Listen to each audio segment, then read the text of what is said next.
Hi everyone. Sorry about that. The other video cut off prematurely. This next one is really short. But I was just saying that the idea is that we need to kind of leave a trail so that others can find what we've cited in our essays.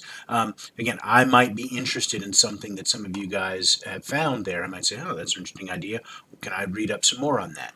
And you need to be able to leave a trail so I can figure out where that is. And again, that's for anything that we have. I mean, notice that we had things like, I didn't even, where's this?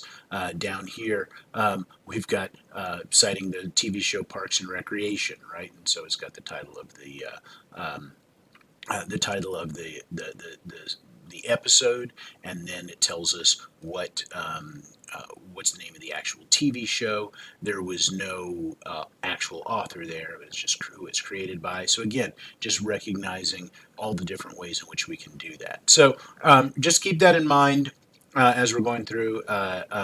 Work on doing a works cited page for the final draft of your project. If you don't do it perfectly, that's perfectly fine, right?